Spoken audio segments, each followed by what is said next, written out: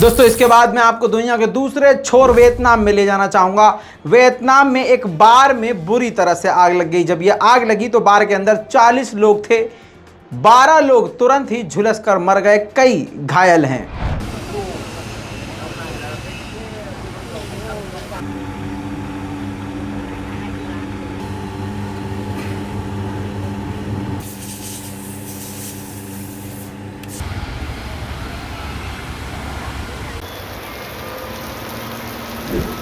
यही नहीं दोस्तों, साउथ कोरिया की भी बात करें तो साउथ कोरिया में टाइफून बाढ़ आई हुई है, खतरनाक चक्रवात आया हुआ है जिससे लाखों लोग बेघर हैं। कहा यह जा रहा है कि आधा देश डूबा हुआ है, बरसात है, बाढ़ है, आंधी है, तूफान है। अब तक यहां 10 लोग मारे जा चुके हैं और लाखों बेघर हैं। दोस्तों डोनाल्ड ट्रंप की तरफ ले चलूं तो डोनाल्ड ट्रंप के ऊपर, उनके घर पर एफबीआई ने छापा मारा था, जिस छापेमारी के बाद पहली बार एफबीआई ने डेटा सामने रखा है। उन्होंने इस रेड की जानकारी ये दी है कि 300 सीक्रेट डॉक्यूमेंट डोनाल्ड ट्रंप के घर से बरामद हुए हैं। जी हाँ, ये वही डोनाल्ड ट्रंप हैं जिनका माननीय मोदी जी ने खुद प्रमोशन किया था, जिसके बाद ये हाल हो गया है डोनाल्ड ट्रंप का। और इसके अलावा ब्रिटेन के पूर्व प्रधानमंत्री का भी आपने हाल देखा, मोदी जी ने उनका भी खूब किया था। अब देखिए ट्रंप का हाल ये है कि 300 सीक्रेट डॉक्यूमेंट एफबीआई ने उनके घर से बरामद किए हैं, जिसमें जो अमेरिका ने खुफिया तौर से ऑपरेशन जो किए थे वो भी डॉक्यूमेंट्स थे, और आगे जो होने वाले न्यूक्लियर ऑपरेशन हैं वो भी मौजूद हैं। न्यूक्लियर से जुड़ा हुआ डेटा, ये सारी चीज़ें जो डॉक्यूमेंटेशन थी वो सब उनके पास से बरामद हुई है। डोनाल्ड ट्रंप की अब हालत पतली हो गई है। इसी के साथ भारत के रक्षा मंत्री माननीय राजनाथ सिंह मंगोलिया पहुंचे। मंगोलिया के राष्ट्रपति ने इस मौके पर उनको एक घोड़ा, जी हाँ, तोहफे में दिया, जो काफ़ी चर्चा में है। ठीक इसके बाद भारत के रक्षा मंत्री और भारत के विदेश मंत्री जापान पहुंच गए हैं। कई अहम मुद्दों पर दोनों देशों की बातचीत जारी है। दोस्तों अब आपको ऐसी खबर बताने जा रहा हूं जिस पर आप यकीन नहीं करेंगे, लेकिन सबूत के तौर मैं आपके सामने खुद ग्लोबल टाइम लगा रहा हूं। जी, चीन के सरकारी अखबार जो अब तक जहर उगल रहे थे भारत के हक में, ज़बरदस्त तरीके से उनके मुंह से फूल झड़ रहे हैं आज। चीन के अखबार ग्लोबल टाइम ने साफ साफ ये कह दिया है कि भारत को गुलाम नहीं बनाया जा सकता। जिस प्रकार से जापान को अमेरिका ने गुलाम बनाया हुआ है, ऐसा भारत को दूसरा जापान नहीं बना सकता है अमेरिका। जी हाँ, भारतीय विदेश मंत्री जयशंकर के एक बयान को सपोर्ट करते हुए चाइना ने सहमति जताई है। भारत के विदेश मंत्री जयशंकर ने कहा था कि दुनिया अब बदल रही है और दुनिया की राजनीति भी बदल चुकी है। ऐसे में अब एशियाई सदी का दौर है। तो एशियाई सदी के इस दौर को सपोर्ट चाइना ने किया था, दोबारा से किया। ग्लोबल टाइम ने आगे ये भी कहा कि भारत और चाइना काफ़ी बड़े मुल्क हैं, तो ऐसा कैसे हो सकता है कि किसी के गुलाम हो। दूसरी बात, चाइना ने मक्खन भारत को लगाते हुए और भी बड़ी बात कही। चाइना ने क्लियर कट ये भी कह दिया कि भारत को और चाइना को कोई नहीं समझता, लेकिन चाइना भारत की, नई दिल्ली की विदेश नीति को बहुत अच्छे से समझ रहा है, और जिस प्रकार से नई दिल्ली यानी भारत जो है सब्र दिखा रहा है, उससे चीन बहुत खुश है। दोस्तों अब ग्लोबल टाइम यानी चाइना को हो क्या गया है हमको नहीं मालूम, लेकिन हाँ इस बार तो चाइना ने तारीफ कर दिया भारत की। अब पता है अंधभक्त वैसे तो नहीं बोल रहे थे अब बोलेंगे मोदी मोदी मोदी मोदी मोदी। देख रहे हो विनोद मोदिया जी की तारीफ कर रहा है चाइना। चाइना ताइवान के पास ड्रिल कर रहा था। अब फ्रांस के लॉ मेकर की पूरी टीम ताइवान पहुंच चुकी है और कई मुद्दों पर बात करेंगे। अब ऐसा कहा जा रहा है कि फ्रांस के लॉ मेकर का ताइवान पहुंचना चीन को फिर से भड़का सकता है। दोस्तों भारत मूल के निवासी ऋषि सुनक जो ब्रिटेन के प्राइम मिनिस्टर की दौड़ में दौड़ रहे थे, और उस दौड़ में दौड़ते हुए जो पहले गाय का गोश्त खाते थे, जिनकी सैकड़ों तस्वीरें, उन्होंने गाय की पूजा भी कर डाली।